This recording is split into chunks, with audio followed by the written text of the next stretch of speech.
मेरी पसंदीदा औरत हो, हाँ तुम। आप सुन रहे थे मेरे साथ पसंदीदा औरत भाग 26। जयदीप की बातों में आकर पृथ्वी ने सबको डिनर के लिए हाँ कह दिया, लेकिन उसने अवनी से तो इस बारे में पूछा ही नहीं। वह इस बारे में सोच ही रहा था कि तभी उसका फोन बजा। पृथ्वी उठा, अपनी टेबल की तरफ आया। स्क्रीन पर अवनी का नाम देखकर पृथ्वी ने जल्दी से टिश्यू से अपने हाथ पोंछे और फोन कान से लगाकर कहा, हेलो, तुमने खाना खाया? अवनी ने उतने ही आराम से पूछा जितना जल्दबाजी में पृथ्वी ने कहा। हाँ, अभी खाया, बहुत अच्छा बना था, और मैंने ही नहीं, मेरी टीम और जयदीप सर ने भी खाया, पृथ्वी ने कहा। अवनी मुस्कुराई और बोली, इसीलिए मैंने थोड़ा ज्यादा रखा था। मुझे यकीन नहीं हो रहा आपने मुझे फोन किया है, पृथ्वी ने कहा। ऐसा क्यों? अवनी ने कहा। मेरा हमेशा से सपना था कि हमारी शादी होगी, आप मेरे लिए लंच बनाएगी, और जब मैं ऑफिस में रहूंगा तो आप लंच टाइम में फ़ोन करके मुझसे पूछेंगी कि मैंने खाना खाया या नहीं। आज वो सच हो रहा है तो मुझे यकीन नहीं हो रहा, पृथ्वी ने कहा। सपने देखा करो पृथ्वी, वो पूरे होते हैं, अवनी ने कहा। सच में पूरे होते हैं? पृथ्वी ने पूछा। हाँ, और मैंने ये तुमसे मिलने के बाद महसूस किया है, अवनी ने कहा। पृथ्वी तो मारे खुशी के धड़ाम से कुर्सी पर आ बैठा और खुशी भरे स्वर में कहा, ऐसे सैकड़ों सपने मैंने आपके साथ देखे हैं मैडम जी। अच्छा पृथ्वी सुनो, मुझे तुम्हें कुछ बताना है, अवनी ने कहा। आप बताइए ना मैडम जी, वैसे मुझे भी आपको कुछ बताना है, पृथ्वी ने कहा। ठीक है, पहले तुम बताओ। अरे नहीं, पहले आप बताइए। पृथ्वी, बताओ ना क्या बात है। नहीं, पहले आप। वैसे मेरी बात इतनी इंपॉर्टेंट भी नहीं है, पृथ्वी ने कहा। ठीक है, फिर आज शाम तुम जब घर आओगे तब मैं तुम्हें बताऊंगी। डरना मत, ये अच्छी बात है, मैं तुम्हारे लौटने का इंतजार करूंगी, अवनी ने सहजता से कहा। मैं अभी आ जाता हूं, पृथ्वी ने बेसब्र होकर कहा। पृथ्वी, तुम ऑफिस में हो, तुम्हें ऐसे रोज रोज अपना काम छोड़कर नहीं आना चाहिए। मैंने कहा ना, मैं तुम्हारे लौटने का इंतजार करूंगी, शाम में मिलते हैं, ठीक है? अवनी ने पृथ्वी को समझाया। ठीक है, मैं शाम में मिलता हूँ, बाय, पृथ्वी ने कहा और फोन काट दिया।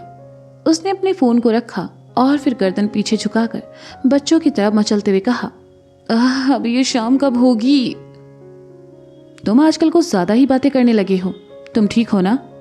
अंकित ने कैबिन में आकर अपनी कुर्सी की तरफ जाते हुए कहा।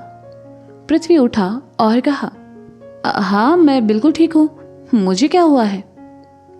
शादी के बाद तुम काफी बदले बदले नजर आ रहे हो, अंकित ने पृथ्वी को ध्यान से देखकर कहा।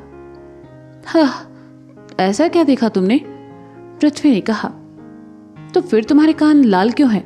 ऐसा तो तभी होता है जब हम किसी बात पर शर्माते हैं या बहुत ज्यादा खुश होते हैं, अंकित ने कहा। पृथ्वी को कुछ देर पहले अवनी से की बातें याद आ गई तो उसने कहा, ऐसा कुछ नहीं है, मैं हाथ धोकर आया, उसके बाद सीनियर्स के साथ मीटिंग है, फाइल तैयार रखो। जब भी इसे कुछ ऐसा पूछो तो इसे काम याद आ जाता है।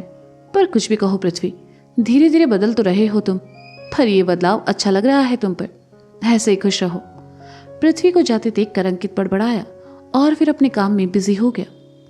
शाम में ऑफिस से बाहर आकर पृथ्वी ने देखा कि मौसम साफ है तो उसे अवनी की कही बात याद आई।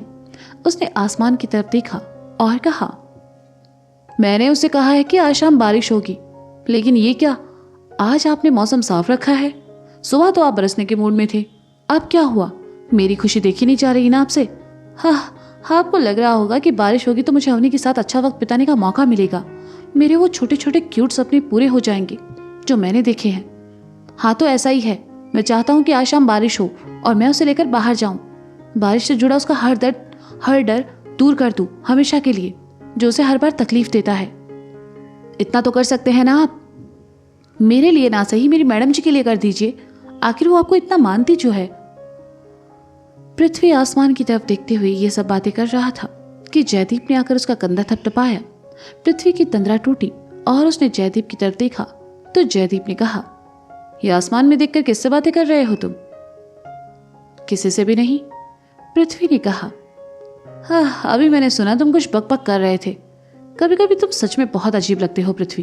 अब मेरी शक्ल क्या देख रहे हो, घर जाओ, तुम्हारी मैडम जी तुम्हारा इंतजार कर रही होंगी, जयदीप ने कहा और आगे बढ़ गया। क्या बकवास है, अब मैं अवनी की तरह इनको भी अजीब लगने लगा। ओह, अवनी मेरा इंतजार कर रही होगी, मुझे जाना चाहिए, आपसे तो मैं बाद में निपटूंगा। कहते कहते पृथ्वी ने सर उठाकर ऊपर देखा और वहां से चला गया। पृथ्वी घर पहुंचा और बैल बजाती। अवनी ने दरवाजा खोला और पृथ्वी बाहर खड़ा प्यार से उसे देखने लगा। अवनी को हैरानी हुई कि पृथ्वी अंदर क्यों नहीं आ रहा, जबकि पूरे 10 घंटे बाद पृथ्वी अवनी को देख रहा था। पृथ्वी को खामोश देखकर अवनी ने कहा, तुम अंदर नहीं आओगे? हाँ, कहते हुए पृथ्वी अंदर चला आया। अवनी ने दरवाजा बंद किया और पृथ्वी के हाथ से बैग और टिफिन लेकर कहा, इन्हें मैं रख देती हूँ। पृथ्वी ने टिफिन अवनी की तरफ बढ़ा दिया और बैग खुद लेकर कमरे की तरफ चला गया। अवनी ने टिफिन खोलकर वॉश बेसिन में रखा और फिर हाथ धोकर पृथ्वी के लिए चाय चढ़ा दी। अवनी चाय लेकर हॉल में आई तो देखा कि पृथ्वी ने कपड़े नहीं बदले हैं, वह ऑफिस के कपड़ों में ही हॉल के सोफे पर बैठा है। अवनी ने चाय का कप लाकर उसके सामने रखा और कहा, तुमने कपड़े नहीं बदले? पृथ्वी ने चाय का कप उठाया और अवनी की तरफ देखकर कहा, आप भूल गई ना मैडम जी, मैंने कहा था ना आज शाम बारिश होगी और हम बाहर जाएंगे। अवनी ने बालकनी की तरफ देखा। बाहर शाम हो चुकी थी और हल्का अंधेरा भी होने लगा था, लेकिन मौसम एकदम साफ था। कोई बारिश नहीं थी, ना ही बारिश का कोई नामो निशान था। तुम्हें लगता है बारिश होगी? अवनी ने अपनी चाय लेकर बगल वाले सोफे पर बैठते हुए कहा, बिल्कुल होगी। मुंबई की बारिश का और मोहब्बत का कोई भरोसा नहीं है मैडम जी, कब हो जाए किसे पता। पृथ्वी ने अवनी की तरफ देखकर शरारत से कहा तो अवनी चुपचाप अपनी चाय पीने लगी और पृथ्वी मुस्कुराने लगा। पलके झुकाए अवनी अपनी चाय पी रही थी और कुछ देर बाद उसने कहा, आज सुबह मैं तुम्हारी आई से मिली थी। पृथ्वी ने सुना तो चाय पीते पीते रुक गया। उसका दिल धड़कने लगा और चेहरे पर चिंता के भाव उभर आए। इसलिए नहीं कि अवनी लता से मिली थी, बल्कि इसलिए कि कहीं उन्होंने अवनी को पेपर्स के बारे में तो नहीं बता दिया। पृथ्वी ने अवनी की तरफ देखा। अवनी की पलकें अभी भी झुकी हुई थी और उसके चेहरे पर कोई भाव नहीं थे। उसने धीरे से कहा, मैंने उनसे बात करने की कोशिश की, लेकिन उन्होंने आपसे कोई बात नहीं की। हर बार की तरह आपसे बुरा कहा, यही ना मैडम जी? पृथ्वी ने उदास होकर कहा। अवनी ने अपना सर उठाया और पृथ्वी की तरफ देखकर कहा, लेकिन तुम्हारे पापा ने मुझसे बात की पृथ्वी। उन्होंने कहा कि मैं तुम्हारी आई की कही बातों को दिल पर ना लूं। एक दिन सब ठीक हो जाएगा। तुम्हारे पापा को देखकर लगा जैसे मेरे पापा मेरे सामने खड़े हैं। वो बिल्कुल उनकी तरह है। वो आपके भी बाबा हैं मैडम जी। और देखना, एक दिन आई भी आपको समझेगी और बहुत ज्यादा प्यार करेंगी आपसे। बस आप उनकी बातों से कभी अपना मन दुखी मत करना। पृथ्वी ने कहा, मुझे अपने लिए दुख नहीं होता पृथ्वी, मुझे बस तुम्हारे लिए बुरा लगता है। तुम उनसे दूर हो। परिवार से दूर रहना कैसा होता है मैं ये देख चुकी हूं। मैं कभी नहीं चाहती थी कि तुम उनके। कहते कहते अवनी की आंखों में नमी और चेहरे पर उदासी भर आई। बस, मैं उनसे दूर नहीं हूं मैडम जी, और आपकी वजह से तो बिल्कुल भी नहीं। इसलिए बार बार अपने दिमाग में ये सब लाना बंद कीजिए आप, पृथ्वी ने कहा। अवनी ने सुना तो खामोशी से पृथ्वी को देखने लगी। आज से पहले उसने इतना मजबूत लड़का नहीं देखा था। अच्छा, आप मुझे कुछ बताने वाली थी, अवनी को खोया देखकर पृथ्वी ने कहा। अवनी की तंद्रा टूटी तो उसने पृथ्वी को अपने मेल के बारे में बताया। पृथ्वी ने सुना तो खुशी से उसके चेहरे पर मुस्कान तैर गई और उसने कहा, ये तो बहुत अच्छी बात है अवनी। एक काम करता हूँ, मैं कल ऑफिस से छुट्टी ले लेता हूँ, आपके साथ चलता हूँ। नहीं पृथ्वी, तुमने अभी अभी ऑफिस ज्वाइन किया है, तुम्हें अपने काम पर फोकस करना चाहिए। वैसे भी ये ज्यादा दूर नहीं है, नवी मुंबई में है, तो मैं कैब से चली जाऊंगी, अवनी ने कहा। अगर मैंने अवनी के साथ जाने की जिद की तो ऐसे लगेगा मैं इसे कंट्रोल कर रहा हूं, लेकिन इतने बड़े शहर में मैं इसे अकेले कैसे जाने दे सकता हूं, पृथ्वी ने मन ही मन खुद से कहा। और फिर जैसे उसने अवनी के मुंह से नवी मुंबई का नाम सुना तो बोला, मेरा ऑफिस भी नवी मुंबई में ही है, मैं वहां तक आपके साथ चलता हूं, फिर वहां से आपके लिए कैब बुक कर दूंगा। और अब आप ये मत कहना कि आप खुद मैनेज कर लेंगी। आई नो आप समझदार हैं, स्ट्रांग है, इंडिपेंडेंट है, लेकिन मेरा भी कुछ फर्ज बनता है ना। मैं आपका पति हूँ और मैं नहीं चाहूँगा कि आप परेशान हो, तो बस आप। ठीक है, हम साथ जाएंगे, अवनी ने मुस्कुराकर कहा। मतलब कल हम साथ साथ ट्रेवल करेंगे? पृथ्वी ने बच्चों की तरह खुश होकर कहा। इसमें इतना खुश होने की कौन सी बात है? अवनी ने कहा। बस है, आप नहीं समझेंगी, पृथ्वी ने मुस्कुराकर कहा। अच्छा, तुम मुझे क्या बताने वाले थे? अवनी ने खाली कप टेबल पर रखते हुए पूछा। पृथ्वी को याद आया कि उसने अवनी से पूछे बिना ही अपनी टीम और अपने बॉस को संडे नाइट पर डिनर पर बुला लिया है। उसे उलझन में देखकर अवनी ने कहा, क्या हुआ, कोई परेशानी है क्या? अरे नहीं नहीं मैडम जी, वो बस मुझसे एक गलती हो गई है, पृथ्वी ने धीरे से कहा। कैसी गलती? अवनी ने पूछा। पृथ्वी ने अवनी की तरफ देखा और कहने लगा, दरअसल वो आज ऑफिस के लंच के टाइम में हम सब ने साथ खाना खाया। उन्हें आपके हाथों से बना खाना बहुत पसंद आया और मैंने आपसे पूछे बिना ही उन्हें इस संडे घर पर डिनर के लिए इनवाइट कर दिया।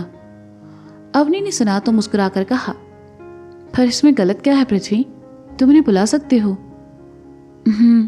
लेकिन आप इतने लोगों के लिए खाना कैसे बनाएंगी? मेरा मतलब वो 5 लोग हैं, पृथ्वी ने कहा। पृथ्वी, तुम मेरी फैमिली से मिले हो ना? जब मैं उदयपुर में थी तो रोज रात का खाना मैं ही बनाया करती थी। मैं बना लूंगी। इतनी सी बात के लिए तुम इतना परेशान हो रहे थे और इसे गलती बता रहे थे? सच में तुम पागल हो, अवनी ने प्यार से कहा। पृथ्वी ने सुना तो अवनी की तरफ देखा और कहा, गलती ये है कि मैंने उनसे कहा है कि आप उनके लिए दाल बाटी चूरमा बनाएंगी। अवनी ने सुना तो हैरानी से पृथ्वी को देखने लगी और ये देखकर पृथ्वी ने बच्चों की तरह मचल कर कहा, देखा, मैंने कहा था ना मुझसे गलती हुई है। मुझे उनसे बहस करनी ही नहीं चाहिए थी। खामखा मैंने उन्हें डिनर पर इनवाइट किया और तो और आपसे पूछे मैंने ये भी कहा कि आप उनके लिए ये सब बनाएंगी। सच में मैं गधा हूँ। प्लीज़ आप मुझसे नाराज मत होना और गुस्सा तो बिल्कुल मत करना। मैं उन्हें मना कर दूंगा, कोई बहाना बना दूंगा। अवनी ने पृथ्वी को परेशान देखा तो उसके होठों को पकड़कर उसका मुंह बंद किया और कहा, कितना बोलते हो ना तुम। मुझसे कहते हो मैं कम सोचा करूं, लेकिन तुम तो मुझसे भी ज्यादा सोचते हो। पृथ्वी को चुप देखकर अवनी ने अपना हाथ हटाया और कहा, मैं बना लूंगी, तुम्हें उन्हें मना करने की जरूरत नहीं है और इसके लिए मैं तुमसे बिल्कुल नाराज नहीं हूं, ना ही तुम पर गुस्सा आ रहा है, इसलिए ये सब सोचना बंद करो। पृथ्वी ने सुना तो मुस्कुरा उठा। अवनी खाली कप उठाकर किचन की तरफ जाने लगी तो पृथ्वी ने कहा, आप सच में ये सब बनाने वाली हैं? अवनी पलटी और कहा, अब आपने अपनी टीम से कह ही दिया है तो मुझे तो अपने राजस्थान की लाज बचानी होगी ना मिस्टर उपाध्याय। अवनी तो चली गई, लेकिन उसके मुंह से निकला आप पृथ्वी के दिल पर किसी तीर की तरह जा लगा और पृथ्वी का हाथ उसके सीने पर।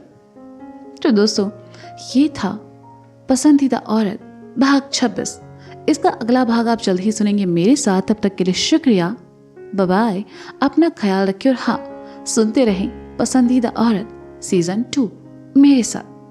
नमः पार्वती पते हर हर महादेव शंभो।